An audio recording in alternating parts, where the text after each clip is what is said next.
amazing Lex Latina, Gina Zapanta. And she is the founder of Empowered with Gina, the co-founder of Z.A Lawyers. She's a mother and a philanthropist, and honestly, my new bestie. Bestie. It is true.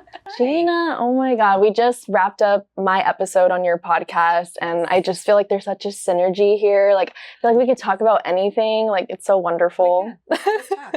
Let's talk. But we're going to talk about you. Okay, let's do it. So season 2, like I kind of mentioned in our pre-interview, is really kind of touching on the real ones, right? Like, what's behind the highlight reel. Mm-hmm. You share so much about your life online with your family and the work that you do in the advocacy.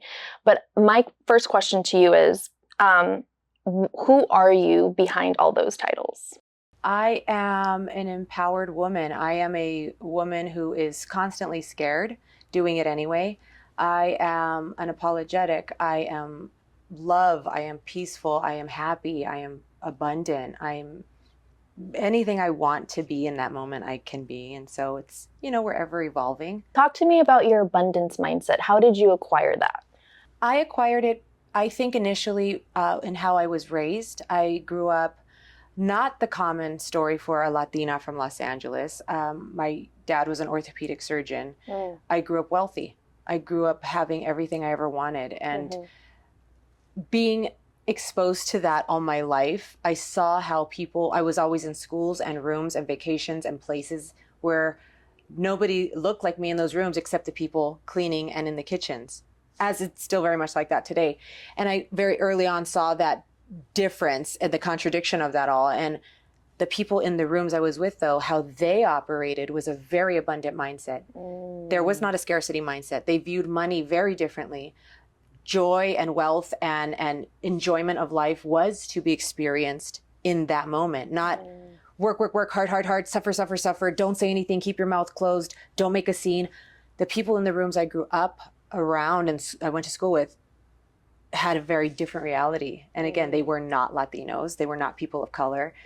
And so I benefited from being around that environment and then just growing into life and experiencing my own life as a woman, as a mom, divorced, remarried, and life and health and all the things.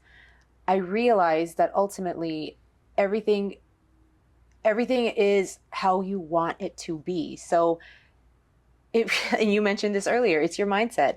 If I'm going to wake up and look outside and see the sunshine as, well, I'm probably going to get burned today by the sun and it's going to be hot and it's going to be terrible. I'm going to be sweating. What a horrible day. Or I woke up today, the sun is out. Things are growing, or if it's raining or whatever. Again, starting your day with a mindset shift and realizing that you have the choice to be abundant and think joy is my right. Life is to be enjoyed today. Again, just pulling from my childhood and then just understanding every single moment I exist for the rest of my life. I have this choice. I can view it abundantly or as a victim. It's not going to change the circumstance, which may be very shitty because life is lifing. Yeah. Life is going to be very freaking hard sometimes. There's still opportunity in that. There's still lessons in that. And so it's on me to continually do that. And it's, as you know, it's very difficult sometimes to push through and maintain it. It's almost like you choose your soft life or you're going to choose your hard life. Yeah. It's going to be hard no matter what. Pick your hard. Yeah. Right? Pick your hard by staying in the bad relationship for the kids or for whatever your reasons are. Or pick the hard of leaving and fulfilling your life's dream. Yeah. And you're living your dream life. 100% every day I'm alive. Behind your titles and your highlight reels, what is something true about you that people often miss? I don't enjoy public speaking. This is it sounds so weird. I don't like being the center of attention. I understand how weird that sounds. For instance, I just had my birthday party. I had a huge party. It was wonderful. Everything was great. And they wanted to sing happy birthday to me. And I told my sister, I'm like, no cake. Just please, let's just skip that part. I don't want to be the center of attention. Yeah. And my sister, 2 years younger than me, polar opposite of me, she said, oh, really? You don't want to be the center of attention? Yeah. And it's so funny because I was just like, but I really don't. Like, I want to create the spaces. I want to create the things. I have that superpower to do it. Right. I will be back here, though. Is it? I don't know. So that's one thing people really don't realize about me is like I'm an extroverted introvert. And I feel like people who share themselves online tend to be that way. Like they're very comfortable in their own home or their offices, you know, sharing the content, but not necessarily being in the public spaces, being the on one the stage. I love interfacing. Yeah. I do a ton of interfacing. I do a lot of activations and experiences through my empowerment community. That I love. It feeds me. I love being around that energy. But when I'm on the stage, it's not my favorite. But I'll do it. And that's okay. And that's okay. And you do it scared, right? 100% scared. So you mentioned your empowerment group, Empowered with Gina. From what I know, you started it in 2020. Can you just elaborate a little bit about where the inspiration came from and why you wanted to do it? It was born out of COVID. It was born out of everyone going virtual and understanding that I needed an outlet. I wanted to connect with people. It was just such a weird time. Like I think about it now, I'm like, what was life then? Like, what was that? But again, opportunity came out of COVID in that it forced me to learn virtual life, all of us. And I saw so many women gravitate every time I would go online and say, hey, I'm going to do a live this week just to connect, ladies. And people just wanted to connect. And so long story short, every week people kept showing up on these free Zooms just to connect and just to hear me talk. And again, how I approach life, I'm very abundant. I'm very unapologetic. And so it's not normal to see a woman who looks like me or just be a woman in general saying, no, I'm not going to tolerate that. No, I am going to talk about divorce. I am going to talk about surrogacy. I'm going to just share with you and I'm not going to apologize. And I would talk that way and lean into life questions and life situations we are all like can relate to. And that grew and I saw an opportunity to create, I'm a serial entrepreneur. I love business. I saw an opportunity to create a business out of this. And the word empowerment just kept circling in these conversations. And I'm like, well, it's empowered with Gina because I'm being empowered by being in these spaces. And the people around me are absorbing whatever I'm sharing with them. And they too can choose to be empowered if they want. And so it grew out of that and it's become now this amazing platform and community with a membership component, my podcast, merch. I love merch. We're going to be opening an online store soon, and we do trips, we do retreats around the world. It's just grown, and sky's the limit. I think it's your essence, and it's really your energy that you get to share, and maybe not necessarily like what you say, but how you say it. I think is so important, and how people really understand. Because for a lot of women, I think you kind of know this. Like, there's a lot of like hyper masculine women in their masculine energy, and it's very hard for them to like embrace that receiving mode. And what are some of the things that you kind of talk about, like when you kind of differentiate the feminine energy with the masculine, because it exists in both genders, right? Absolutely. So I just would kind of want to pick your brain a little bit about that. So I would even back out of that whole statement. The fact that we have all been taught, because everyone understands what you just said, feminine energy, masculine energy, which I suppose exists, or maybe it doesn't. Maybe I am who I am and how I'm feeling that day is valid. And I'm not going to define it as feminine or masculine. I have my past, I have where I am today, I have my goals. How I'm choosing to react in this moment is fine if it is in pursuit of what purposefully fulfills me. Now, the society is going to define, Gina's really having masculine energy today. Gina's having soft girl, feminine energy. I will not. Again, this is shattering narratives, I call it programming. We talk about programming a lot on my platform, backing all the way out. Who even taught you negative energy, feminine energy? Because then you automatically, you turn into that and you hyper-focus and criticize it versus I am who I am. And today I might be one way. This evening I'll probably be something else or not. I don't know.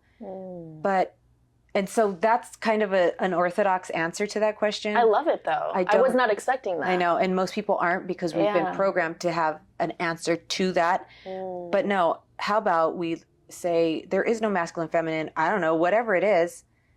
Let's just work on that. And if it feels good for you and if it's working for you and you're really doing it for you and not being a doormat and pleasing everyone else, which is what we were taught, then it is right for you.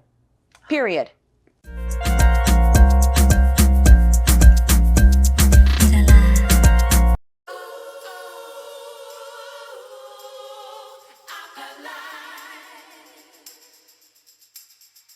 Empowerment isn't just a word, it's a lifestyle. At Empowered with Gina, we believe in living with intention, leading with purpose, and never apologizing for the fullness of who we are. Our membership is more than access. It's community, a space where joy meets justice, privilege meets purpose, and accountability fuels growth. Here, you'll find exclusive content, real conversations, and practical tools to help you rise, lead, and thrive, whether in your business, your family, or your own personal journey. If you've been searching for a place that doesn't just inspire, but equips you to step into your power, this is it. Join Empowered with Gina today, and let's create a life you don't just survive, but one you boldly own. We're gonna take it back to the early days. You grew up in East L.A. Whittier, where the girls are. Prettier. I didn't make it up, they did, but I mean, they're not wrong. That's so iconic. So I'm sure it shaped a lot of your values, right? And it gives you that defining edge. From who you were younger, Gina, to now, how much do you still carry of that like East LA girl in you? So again, I grew up not the typical, what you would define East LA Latina girl. Like I had everything I wanted. That's right, yeah. So for my upbringing was just very well kept. My edge, I believe, comes from my parents. My dad's extremely brilliant man. He was just so smart and very dry humor, very sarcastic, very, what's the word? Not a pessimist, because he wasn't a pessimist. He was just a realist. Mm-hmm. And so growing up with a very it's either black or white. There's no gray matter. Mm-hmm. It is or it isn't. Make up your mind and keep it pushing. I got a lot, and I feel that's where my edge came from. And he grew up in, Boyle Heights. He came from, nothing. My grandparents were very, my grandpa was a mechanic and my grandma was a stay-at-home mom, but they realized the value of education and educated both of their boys.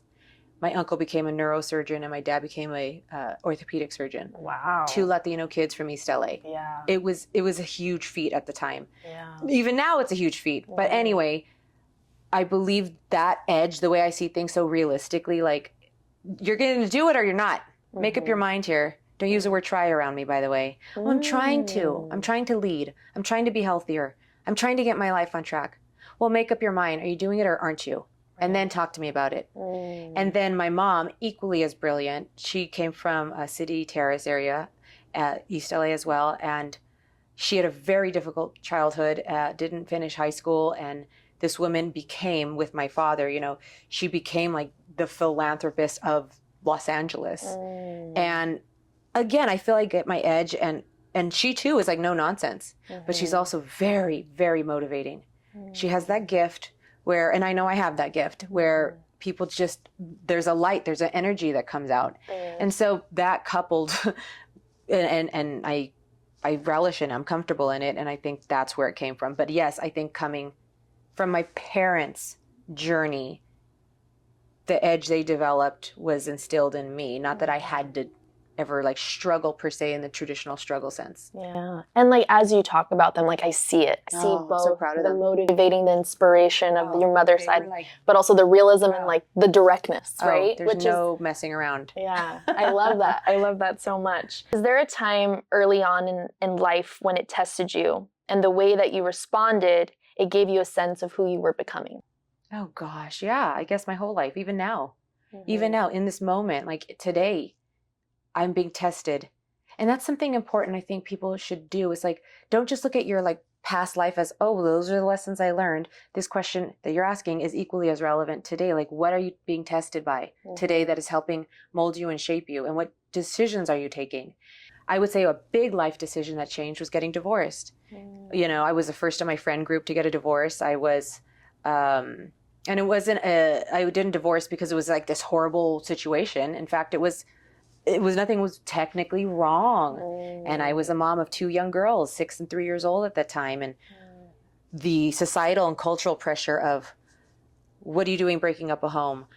What kind of mom are you? What mom would create this and break up a home for their children? You should be lucky. You have, dual incomes and everything's great. What's all of that? And that tested me because it took me a while to really realize I can be okay with making my own decision, and I am going to make everyone fucking mad around me. And that's okay too. That doesn't make me wrong. That doesn't make me less than. I have nothing to be ashamed of. And it's not going to be easy. But just because it's hard does not make it wrong. And so my divorce, I feel, obviously is like a big life change. It's very traumatizing. And it doesn't just stop when you divorce. It carries through. You know, my daughters are 13 and 9 now. And still we're going through just the reality and the process of having a co-parenting relationship. Thank goodness they have an amazing father. We co-parent very well. And so it worked out for us. But that was the first time that was like so like, you know, a divorce, that's a huge fucking deal. The D word. But now from that, like when people tell me they're getting divorced, I'm like, congratulations. And then it's either 50-50. They're like, oh no, it's really traumatic. I'm like, okay, well then I guess it's not congratulations. And others are like, oh my God, thank you. No one's told me that. Again, it's just the challenges that we present to ourselves, whether they were in our childhood or now, it's what we're going to make of them. So the demographic of the MiraLA podcast, you know, the slogan is by women, for women, and anyone willing to listen to women. So the divorcees that are listening right now. Congratulations, first of all. Yes. And I think like, what is the shift of the paradigms, or what are the things that they can tell themselves, or what are things that they can do to understand that it's not an end all be all and it's actually part of who they're becoming? Just what you're saying. Back out and understand who even taught me that divorce was bad. Let's focus on that. Who told me? I wasn't born thinking divorce was bad. It was taught to me by society, by culture, by religion, by friends and family. And it was just, you know, reinforced throughout our life. So understanding you only think that you have to break out of feeling bad because you were told that it was bad. How about we back all the way back and say, I'm unlearning that. Divorce is just a natural progression in my life. It is growth. Divorce isn't wrong. I don't believe that.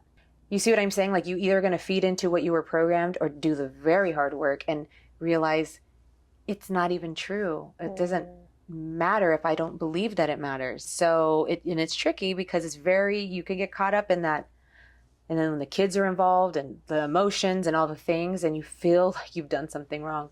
But you haven't done something wrong, especially if you were the one who wanted the divorce. You were pursuing something that you thought was best for you and your family, and a discussion period. I want to just dive a little bit deeper just because I have a lot of, you know, tias who are divorcees and it feels as though they've kind of just given up on love. And I know meeting your husband, you guys are such a power couple. Thank you. And you guys had met and it wasn't an instant, you know, like, so kind of talk to me about that relationship and how it kind of evolved and how you opened your heart again after the divorce. I was believing what people told me. I'm like, I was lucky a man even could tolerate me because I'm too much. I'm, as they would say, a type A, masculine energy. I'm those things that are not desirable as a wife because I'm too much. I should be lucky I even found someone great.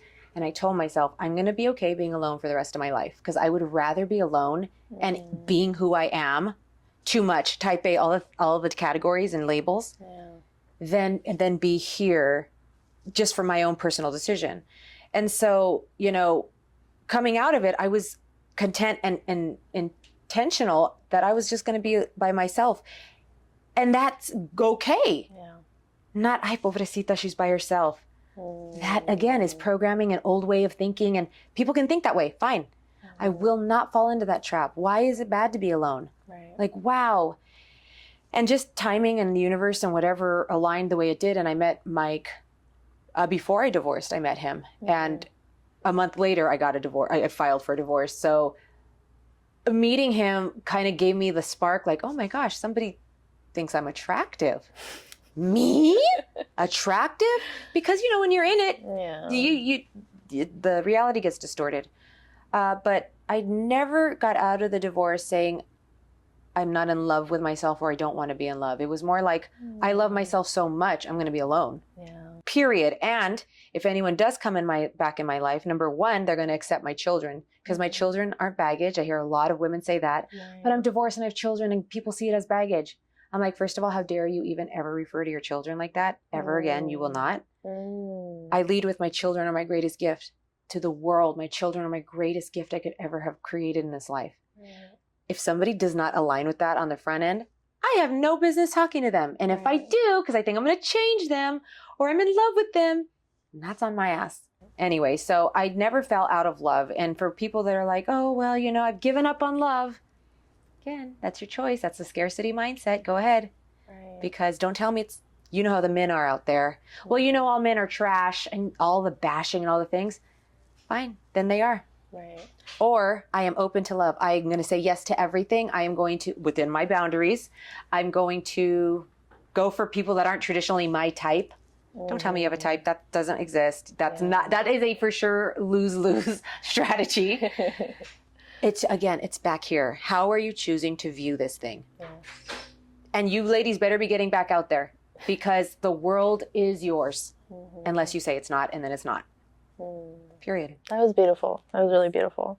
Fast forwarding to your professional journey, you've built Z.A. Lawyers and empowered with Gina from the ground up.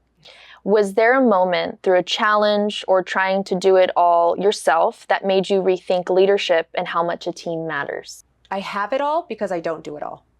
And I learned, again, growing up around business owners, lawyers, doctors, people who were the bosses. I always saw that they weren't doing the work. They employ the team. So I always understood the value of the art of delegating if you want to grow and scale a business. Very hyper protective and aware of that. And that's the only reason why I'm able to simultaneously run Z.A. Lawyers as a partner, a silent partner, but as a partner who, you know, does that and grows the firm on that side. And I still very much market and do all the things for that. But simultaneously, I'm able to grow Empowered with Gina, which has nothing to do with law. Right. This is a inclusive women's platform that can go global, is going global. Yeah. And I can only do that by relying on my team and building a team. And the hard part about leading and being in a position as a leader and a business owner is finding the right people for the team. Right. And so understanding that you need to kiss a lot of frogs before you find the prince or princess is part of growth, is part of leading. And you just have to be ready for that because that can break down so many people and we've gone through it, so many iterations of this. And my husband has his own firm separately. And we have a ranch in Louisiana that we've built a brand around. So we have like 5 or 6 brands, all independent of each other, but all supported by a team. Otherwise, we couldn't do it. It'd be ridiculous. Plus, be parents and married and in love and friends and have a life. It's not possible, period. Being a leader, the cost of doing business is hiring people, investing time, energy, and then it not working out and not falling apart. Like, what did I do wrong? I spent so much money. That can break people. Having to go through that multiple times simultaneously with multiple brands and businesses, which is what my husband and I do. But we do it because we realize it's just the cost of doing business. This is not a judgment on our character or our ability. This is just, Amazon did not grow by it being a perfect thing. And I don't like Amazon, I'm boycotting them. I just use them as an example. But you know, like these massive businesses did not grow like this. They grew like this. They were constantly moving forward, but there was more of this than there was of that. And so I have it all, and I have it all by not doing it all, ever. I've heard you say that before, and I think that's really a testament to your success, right? 100%. Scaling your business, and the most successful people I know have more than one business, and especially living in California, you got to have more, which is why I've planted so many seeds with MiraLA, with the film festival, with the podcast, and so you know the value of having a team, because you can have all these great ideas, and that's, a lot of people have great ideas, but it stops on the actual development and scale part. Because they don't understand the value of letting go, relinquishing that task or that responsibility. And then you bring in family, motherhood. How the hell am I supposed to cook for the kids, clean the clothes, make the food, pick them up from school? How about no, I too will build a tribe to do that for me. I don't wash my clothes. I don't clean my house. I don't cook unless I want to. I love cooking and I can cook, but that's a pleasure for me, not to feed my family. This is all abundant mindset, though. This is all a big switch. Nobody told us to think this way. I have an army in my house. I invest in hiring people to help me with my children, to help me raise my children, to help make sure my house is clean, to wash my clothes. The animals, we have animals. I could do it, sure, and I'll save money, but really, am I saving money? Or is that wasting my time that I could be brainstorming, I could be building, I could be networking, I could be, just letting my imagination run? I'm more valuable in that capacity to continue building the empire than washing these clothes. And that does not make me less of a mother or a business owner. Right. I know. You are so inspiring. I know, but this is the way. Yeah. This is the way, period. And even if you choose not to work as a woman, because there's that big, divide, working mom, stay-at-home mom, who fucking cares? Do what you want, but make sure you're doing it because you want to. And even a stay-at-home mom, if you want to invest in yourself even more, get the help. No one can define what is right for you. Yeah. Make the investment. And yes, it takes money, but so does building a business. It's the same thing in the home. A lot of what I'm hearing is just you're taking back your autonomy. You're rewriting the script. You're the writer, you're the director of your life, and you get to articulate it how you want.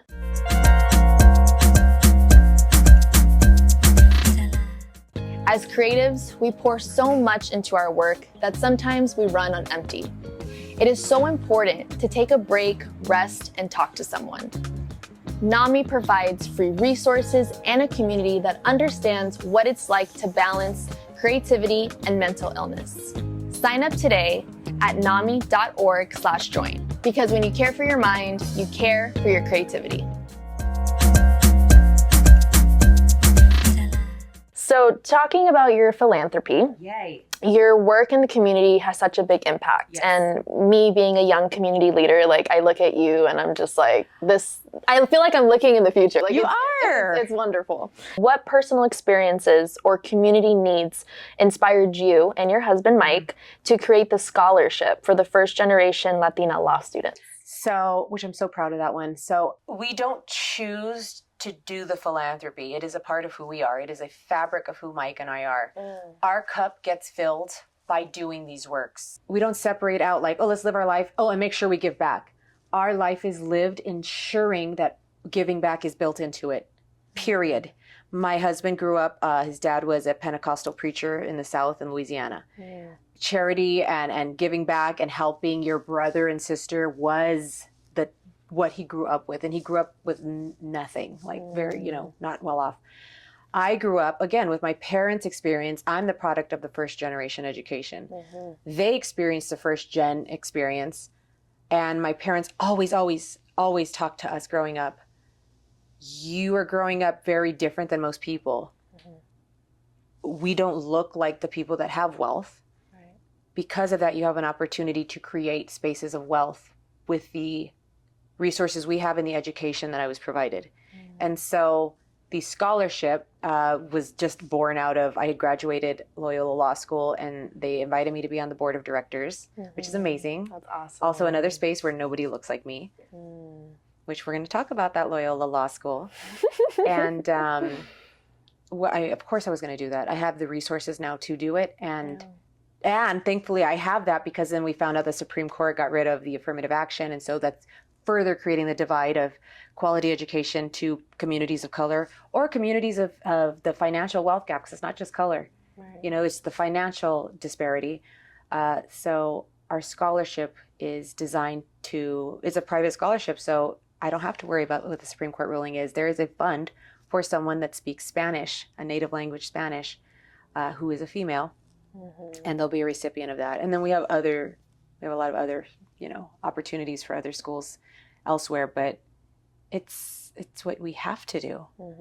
I resonate with that, because with my pageant background, so much of the work of being a title holder was being in the community and volunteering your time. And I see that in you and your unapologetic answers and your realism. And I think that's something that we don't see enough of. So I'm just so thankful to have you on this podcast, because I think more women need to hear these types of answers, because it's not cookie cutter and it's not what you normally hear. And I just appreciate you, for just being you, because I think that helps other women find their own authenticity within themselves. I'm happy to be me. Yeah. And that's funny. So anyone listening, when was the last time you said, I'm happy to be me? Start saying it. You're welcome. That's a beautiful affirmation. Yeah, I'm so happy to be me, genuinely, and believe it. And if you don't believe it, don't judge yourself. Don't be mean. Don't do all the things we do. Say, okay, why don't I feel that? What can I do to say that I'm happy to be me. And it'll take time. Right. And you just repeat that thing like a mantra, morning, noon, and night.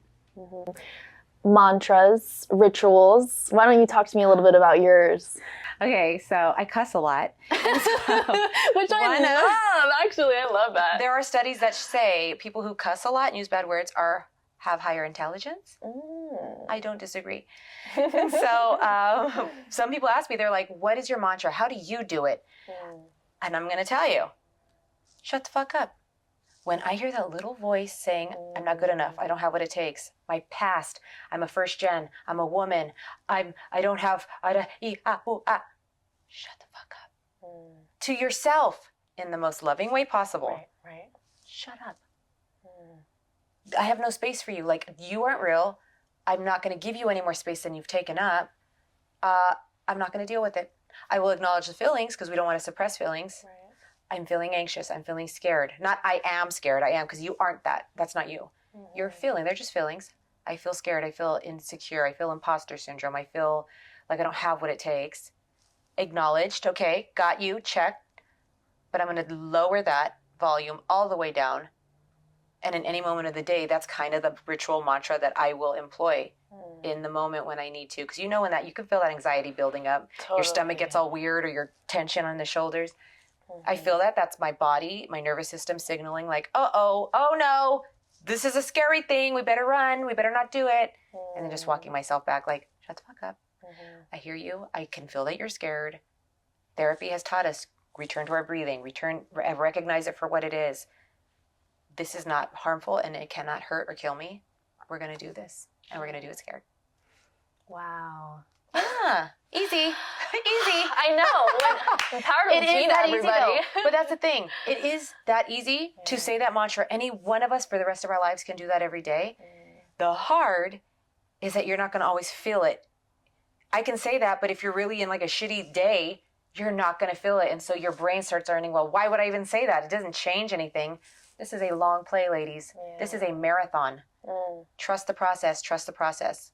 Kind of piggybacking off what we discussed, you're a lawyer, you're an entrepreneur, philanthropist, wife, mom of 4. Well, technically 6 through a modern marriage. Okay, mom of 6. So Latina of you. No, no, I'm just kidding. They all didn't come out of my body, so it's fine. What's the part of that juggle that people often romanticize, but is actually the hardest? That there's a balance. The work-life balance. I refuse to use that term. You will never hear me use that term. There is no balance, because a balance implies this. One is benefiting, one is at a disadvantage, and that's not life. If you want to see it that way, fine. Try to get that balance, ladies. You're never going to get it. You're going to always feel like you're underachieving and you're never satisfied. Instead, it is a work life. It is a life choice. It is a choice. Where do I choose to invest my time? For instance, this weekend. Well, I have a huge project I'm working on that I know will help me professionally in one way or another. But my kids have all this stuff going on and this and that, and then we start doing that whole fucking thing. And it's hard because we're humans and we're going to feel the emotions. But if I see I'm going to invest my time in doing the work for X amount of hours, which will take away time for my children, but by investing in this time, I will likely get that raise. I will land that client. I will progress in my business in some way. I will just, maybe be eligible for a promotion, which will ultimately help my children, and having the conversations with them. I want to be at your game. I want to be there I want to do the thing with you. As a family, we understand we want to grow. What is our family brand? What is our family vision? And the only way to achieve that is I have to make investments. I have to make investments of time and energy, which will take me away from the family. I do that to invest in family growth. And when you see it that way, it's not this anymore. It is now a choice of investment. You make it like the stock market. You economize it. You economize it. If this is going to make me more money, which will ultimately help the family, then I'm going to do that. Vice versa. If going to the game is going to fill my emotional cup, whereas that business, technically I can push that to Tuesday, then you make that choice. One is not going to be at a disadvantage. It's just a choice of investing your time. So there's no balance. Are these choices intuition based, emotional based, or how do you it's kind intuitive, of decipher? and it's going to be different for everyone. Because for me, like, I love work. I see work and my businesses as it's part of my life. It's one of my children. I don't divide work and life. I don't do that. But other people do divide it, whatever. It's going to be different for everyone. But yes, it's changing the conversation. It's not a balance. It's like, where do I choose to invest my time? And it takes away that pressure. And is that like a day-to-day? Every day. Every day. Every day. Last question. Yes. If this conversation were the only record of your story, what would you want people to carry with them? That anything they believe in that they feel brings them down, or where they feel judgmental or critical, or anything that doesn't help them feel and live an empowered life, to analyze what that is and understand you were not born thinking that way. You were not born thinking that way. You were born a pure, clean, perfect slate. We were taught. So then you have the opportunity for the rest of your life to unlearn that and think another way to make sure your life is how you want it. No apologies are ever owed. You don't need to say, you don't need to explain yourself. And the community you keep is absolutely a reflection of who you are. So you want to be the baddie, you want to be the professional, you want to be healthy, you want to be, spiritual. You better be hanging out with people who live and act that way and think that way. And so those things will help someone create a very intentional and accountable life, because you're not going to tolerate the bullshit. You will not tolerate it because there's no room for it. Stay abundant and shut the fuck up. Done. Thank you, Gina. Absolutely. I appreciate I'm so you so happy. much. Thank you for having me.